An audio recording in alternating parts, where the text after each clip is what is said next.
At this time, I have the honor to present to you the moral leader of our nation. I have the pleasure to present to you Dr. Martin Luther King, Jr.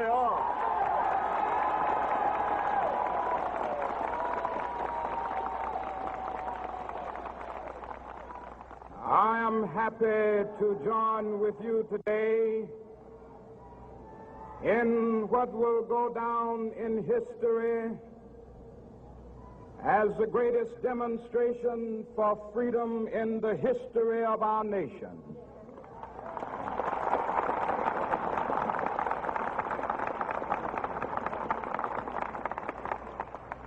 Five score years ago, a great American in whose symbolic shadow we stand today signed the Emancipation Proclamation. This momentous decree came as a great beacon light of hope to millions of Negro slaves who had been seared in the flames of withering injustice. It came as a joyous daybreak to end the long night of their captivity. But 100 years later, the Negro still is not free. 100 years later, the life of the Negro is still sadly crippled by the manacles of segregation and the chains of discrimination. 100 years later, the Negro lives on a lonely island of poverty in the midst of a vast ocean of material prosperity.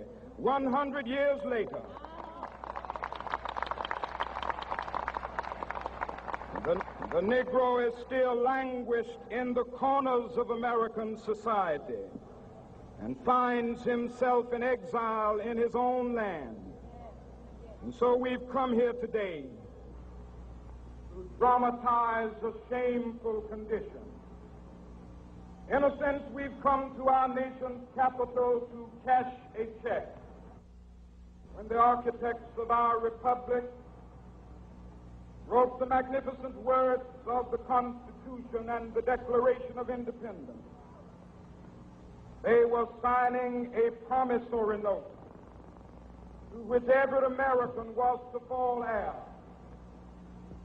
This note was a promise that all men, yes, black men as well as white men, would be guaranteed the unalienable rights of life, liberty, and the pursuit of happiness. It is obvious today that America has defaulted on this promissory note insofar as her citizens of color are concerned. Instead of honoring this sacred obligation, America has given the Negro people a bad check, a check which has come back marked insufficient funds.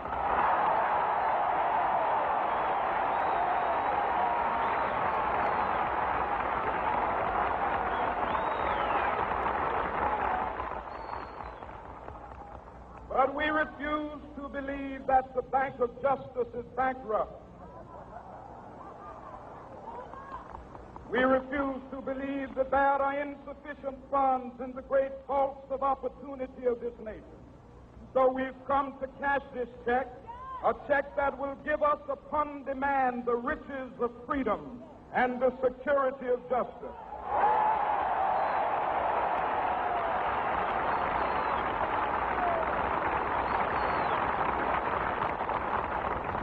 We have also come to this hallowed spot to remind America of the fierce urgency of now. This is no time to engage in the luxury of cooling off or to take the tranquilizing drug of gradualism.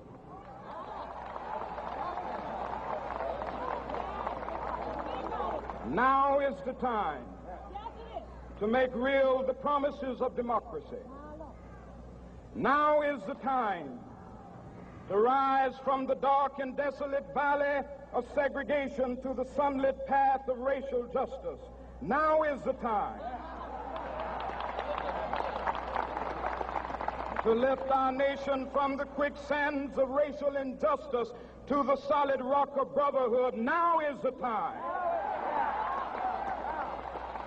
to make justice a reality for all of God's children. It would be fatal for the nation to overlook the urgency of the moment. This sweltering summit of the Negro's legitimate discontent will not pass until there is an invigorating autumn of freedom and equality. 1963 is not an end, but a beginning. Those who hope that the Negro needed to blow off steam and will now be content will have a rude awakening if the nation returns to business as usual.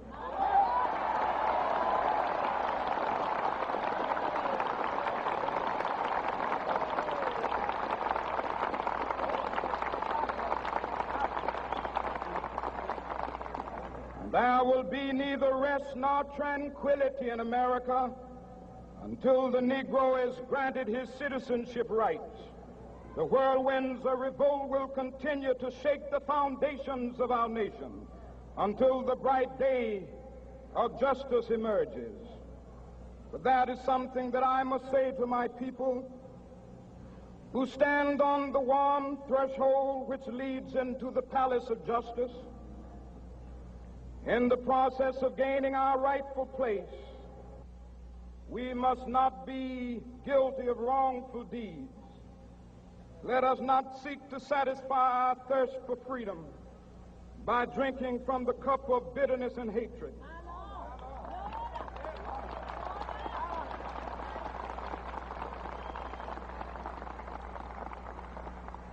We must forever conduct our struggle on the high plane of dignity and discipline. We must not allow our creative protests to degenerate into physical violence. Again and again, we must rise to the majestic heights of meeting physical force with soul force. The marvelous new militancy which has engulfed the Negro community must not lead us to a distrust of all white people. For many of our white brothers, as evidenced by their presence here today, have come to realize that their destiny is tied up with our destiny.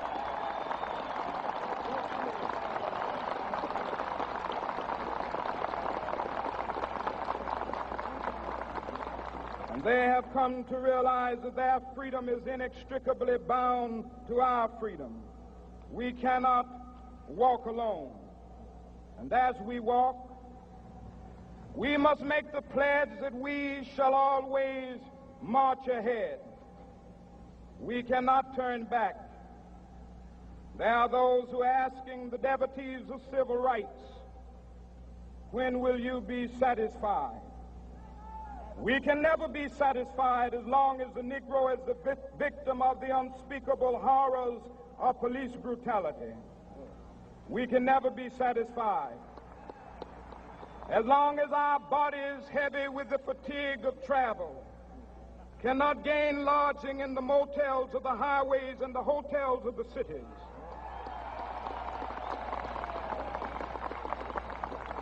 We cannot be satisfied as long as the Negro's basic mobility is from a smaller ghetto to a larger one. We can never be satisfied as long as our children are stripped of their selfhood and robbed of their dignity by signs stating for whites only.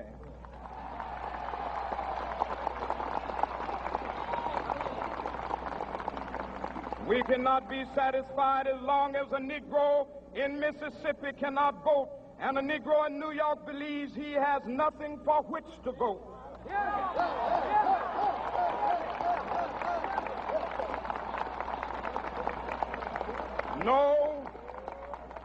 No, we are not satisfied, and we will not be satisfied until justice rolls down like waters and righteousness like a mighty stream.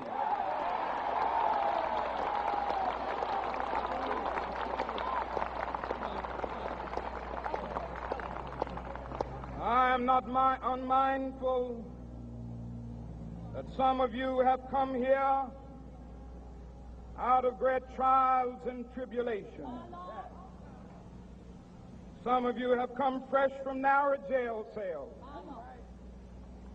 Some of you have come from areas where your quest for freedom left you battered by the storms of persecution and staggered by the winds of police brutality.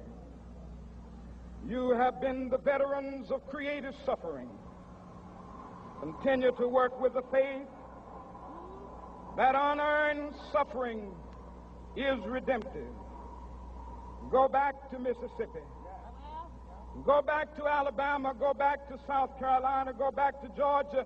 Go back to Louisiana. Go back to the slums and ghettos of our northern cities.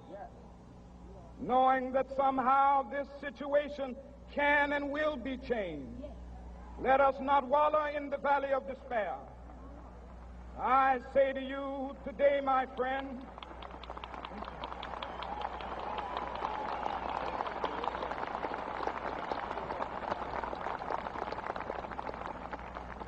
so even though we face the difficulties of today and tomorrow, I still have a dream. It is a dream deeply rooted in the American dream. I have a dream that one day this nation will rise up and live out the true meaning of its creed. We hold these truths to be self-evident, that all men are created equal.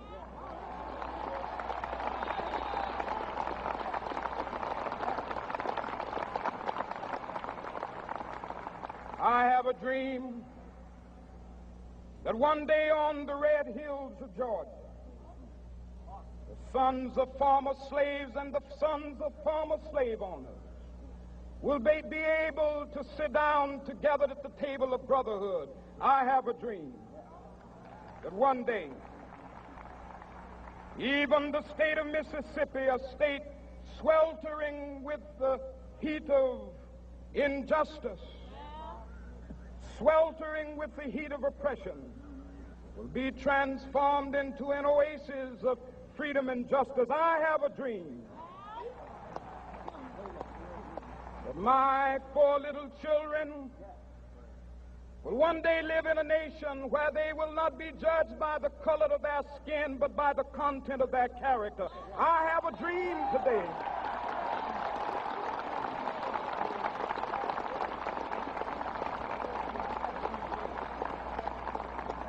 I have a dream that one day down in Alabama, with its vicious racists, with its governor having his lips dripping with the words of interposition and nullification, one day right there in Alabama, little black boys and black girls will be able to join hands with little white boys and white girls as sisters and brothers. I have a dream today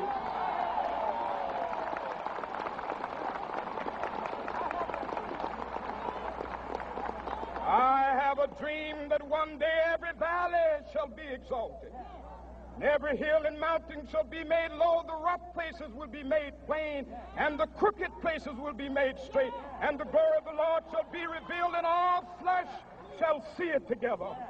This is our hope.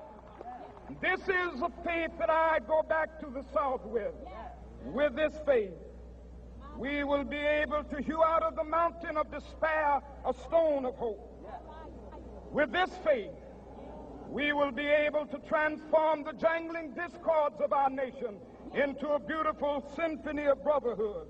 With this faith, we will be able to work together, to pray together, to struggle together, to go to jail together, to stand up for freedom together, knowing that we will be free one day. This will be the day. This will be the day when all of God's children will be able to sing with new meaning, my country, tears of thee. Sweet land of liberty, of thee I sing. Land where my fathers died, land of the pilgrim's pride. From every mountainside, Let freedom ring, and if America is to be a great nation, this must become true. And so let freedom ring from the prodigious hilltops of New Hampshire. Let freedom ring from the mighty mountains of New York. Let freedom ring from the heightening Alleghenies of Pennsylvania. Let freedom ring from the snow-capped Rockies of Colorado. Let freedom ring from the curvaceous slopes of California. But not only that, let freedom ring from Stone Mountain of Georgia. Let freedom ring from Lookout Mountain of Tennessee. Let freedom ring from every hill and molehill of Mississippi, from every mountainside. Let freedom ring, and when this happens,